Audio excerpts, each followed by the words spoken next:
Hello बच्चों, तो एक क्वेश्चन है बेटा। यहाँ पर एक इलेक्ट्रिक डाइपोल गिवन है जिसके ऊपर चार्ज Q है और जिसका डाइपोल मोमेंट P है और इसको इलेक्ट्रिक फील्ड E में रखा गया है और इलेक्ट्रिक फील्ड की डायरेक्शन में ही डाइपोल मोमेंट की डायरेक्शन है along the direction of electric field.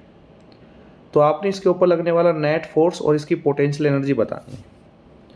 तो इलेक्ट्रिक फील्ड जो है वो हमारा अप्लाई किया गया है यूनिफॉर्म इलेक्ट्रिक फील्ड, और डाइपोल जो रखा गया है वो भी इसी की डायरेक्शन में रखा गया है कि -Q चार्ज इधर है और +Q चार्ज इसका इधर है, और डाइपोल मोमेंट की डायरेक्शन नेगेटिव टू पॉजिटिव होती है जो कि इलेक्ट्रिक फील्ड की ही डायरेक्शन में आपने लेनी है। ऐसा क्वेश्चन में दिया हुआ है।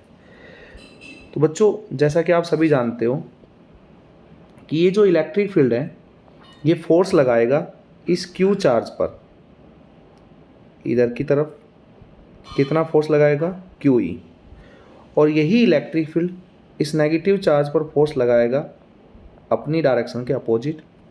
तो नेट फोर्स जो हो गया वो निकालने के लिए हम वेक्टर सम करेंगे। जो नेगेटिव चार्ज पर फोर्स लगा है वो प्लस जो पॉजिटिव चार्ज पर फोर्स लगा है वो, दोनों को हम वेक्टर सम कर देंगे। हालांकि दोनों फोर्स अपोजिट डायरेक्शन में है तो दोनों को माइनस करेंगे वेक्टर सम के अकॉर्डिंग और 0 आंसर आएगा।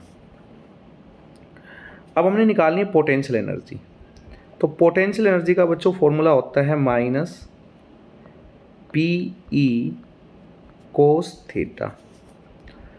तो बच्चों P की जगह तो हम लिख सकते हैं Q × 2A, और E यहाँ पर हो गया इलेक्ट्रिक फील्ड, ठीक है। और थीटा लेना है यहाँ पर 0 डिग्री। क्यों? क्योंकि P और E के बीच का जो एंगल है वो 0 है यहाँ पर, क्योंकि दोनों सेम डायरेक्शन में। तो आंसर आ जाएगा -Q × 2A × E, या फिर लिख सकते हो -PE, ठीक है बेटा।